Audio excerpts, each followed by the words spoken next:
आज हम बात करेंगे एक बहुत ही मजेदार चीज के बारे में, ई स्पोर्ट्स। हाँ, कंपेटिटिव वीडियो गेमिंग।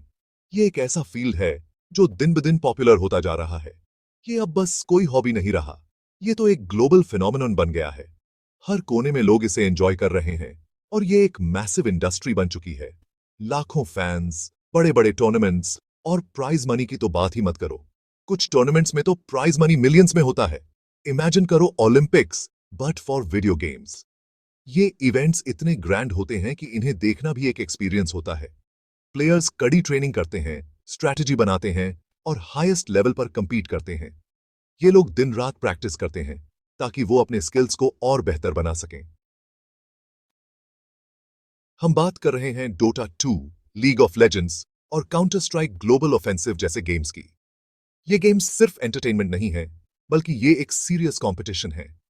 ये लोग बेसिकली एथलीट्स हैं, लेकिन दौड़ने और कूदने की बजाय ये डिजिटल वॉरियर्स और एथलीट्स को कंट्रोल करते हैं।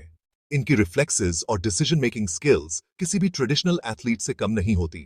और सबसे अच्छी बात, कोई भी खेल सकता है और कोई भी देख सकता है। ये एक ऐसा प्लेटफॉर्म है जो सभी के लिए एक्सेसिबल है, चाहे आप कहीं से भी हो।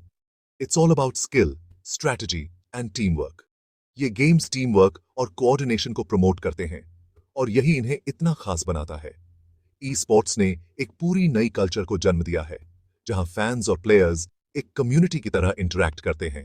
ये सिर्फ गेम्स नहीं है, ये एक लाइफस्टाइल है। और इस कल्चर का हिस्सा बनने के लिए आपको बस एक चीज चाहिए, पैशन फॉर गेमिंग। तो दोस्तों, तैयार हो जाइए इस एक्साइटिंग जर्नी के लिए। अब बात करते हैं इंडिया की।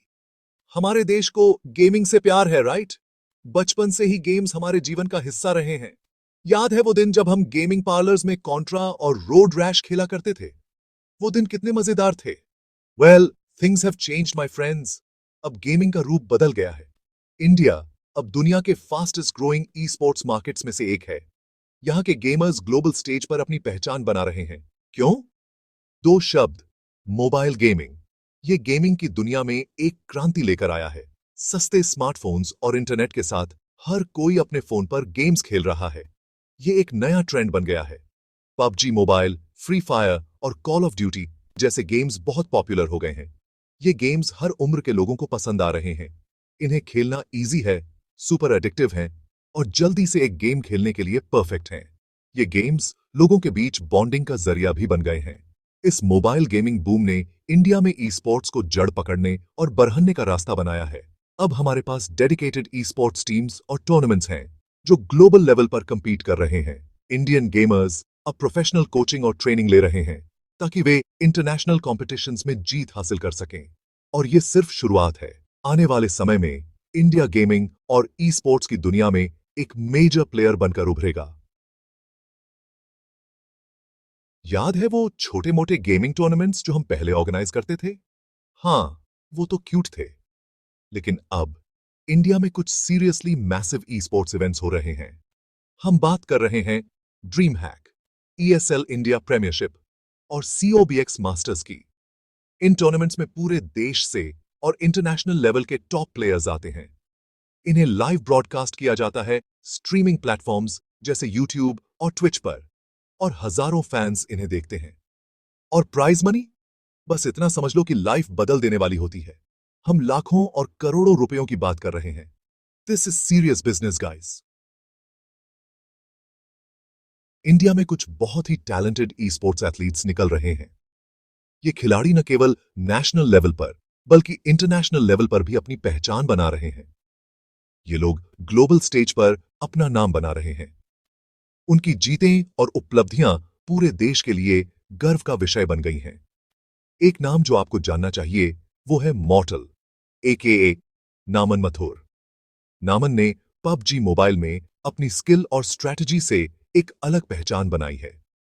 ये पबजी मोबाइल के सचिन तेंदुलकर हैं। उनकी कंसिस्टेंसी और डेडिकेशन ने उन्हें इस मुकाम तक पहुंचाया है। फिर हैं स्काउट, एक और पबजी मोबाइल लेजेंड जो अपने अग्रेसिव गेम प्ले के लिए जाने जाते हैं। स्काउट का असली नाम तानमय सिंह है और उनकी खेल की शैली ने उन्हें एक अलग पहचान दिलाई है। और घताक को कैसे भूल सकते हैं, टीम सोल की डोमिनेंस के पीछे का मास्टरमाइंड। घातक, जिनका असली नाम अभिजीत अंधारे है, ने अपनी टीम को कई महत्वपूर्ण जीत दिलाई है। ये लोग सिर्फ गेमर्स नहीं हैं, ये आइडल्स हैं जो एस्पायरिंग ई स्पोर्ट्स एथलीट्स की एक पूरी जनरेशन को इंस्पायर कर रहे हैं। उनकी कहानियां और संघर्ष नए खिलाड़ियों के लिए प्रेरणा का स्रोत हैं। ये इस बात का सबूत हैं कि कड़ी मेहनत, डेडिकेशन और टैलेंट के साथ इंडियंस हाईएस्ट लेवल के ई स्पोर्ट्स में compete कर सकते हैं और जीत सकते हैं। उनकी सफलता ने यह साबित कर दिया है कि भारत में भी world class e sports talent मौजूद है।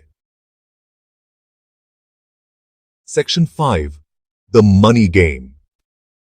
ई स्पोर्ट्स अब सिर्फ पैशन और ग्लोरी के बारे में नहीं रहा, ये तो बिलियन डॉलर इंडस्ट्री बन गया है। बड़े बड़े ब्रांड्स अब इंडिया में ई स्पोर्ट्स के पोटेंशियल को नोटिस कर रहे हैं। हम स्पॉन्सरशिप्स, ब्रांड एंडोर्समेंट्स और बड़े इन्वेस्टमेंट्स की बात कर रहे हैं। माउंटेन ड्यू, रेड बुल और वन प्लस जैसी कंपनीज पहले से ही इंडियन ई स्पोर्ट्स सीन में हेविली इन्वॉल्व्ड हैं। ये टूर्नामेंट्स, टीम्स और इंडिविजुअल प्लेयर्स को स्पॉन्सर कर रहे हैं, और ये सिर्फ ब्रांड विजिबिलिटी के बारे में नहीं है। ये कंपनीज इंडियन ई स्पोर्ट्स के फ्यूचर में इन्वेस्ट कर रहे हैं, प्लेयर्स, टीम्स और पूरी इंडस्ट्री के लिए एक सस्टेनेबल इकोसिस्टम बनाने में मदद कर रहे हैं। Section 6 the government's role. अब आप सोच रहे होंगे कि गवर्नमेंट का इस सब में क्या रोल है। वेल, वो धीरे धीरे ही सही, लेकिन ई स्पोर्ट्स को एक लेजिटिमेट स्पोर्ट मानना शुरू कर रहे हैं। कई स्टेट्स ने ई स्पोर्ट्स पॉलिसीज और इंफ्रास्ट्रक्चर डेवलप करने के प्लान्स अनाउंस कर दिए हैं। वो डेडिकेटेड ई स्पोर्ट्स अरीनाज बनाने, ट्रेनिंग फैसिलिटीज प्रोवाइड करने और स्कूल्स में ई स्पोर्ट्स को करिकुलम का पार्ट बनाने की बात कर रहे हैं। ऑफ कोर्स, अभी भी कुछ हर्डल्स हैं जिन्हें पार करना होगा। गवर्नमेंट को इंडस्ट्री के लिए क्लियर रेगुलेशंस और गाइडलाइंस बनाने की जरूरत है। उन्हें ऑनलाइन सेफ्टी, रिस्पॉन्सिबल गेमिंग और मैच फिक्सिंग को रोकने जैसे इश्यूज एड्रेस करने होंगे। Section 7 road blocks on the path to glory. Indian esports की दुनिया में सब कुछ परफेक्ट नहीं है। कुछ चैलेंजेस हैं जिन्हें एड्रेस करने की जरूरत है अगर हम चाहते हैं कि ये इंडस्ट्री अपने फुल पोटेंशियल तक पहुंचे। एक मेजर इशू है प्रॉपर इंफ्रास्ट्रक्चर की कमी। हमें ज्यादा डेडिकेटेड ई स्पोर्ट्स अरीनाज, पूरे देश में हाई स्पीड इंटरनेट कनेक्टिविटी और एस्पायरिंग प्लेयर्स के लिए बेहतर ट्रेनिंग फैसिलिटीज चाहिए। दूसरा चैलेंज है इंडिया में गेमिंग का परसेप्शन। बहुत से लोग इसे अभी भी टाइम वेस्ट समझते हैं और रियल करियर नहीं मानते।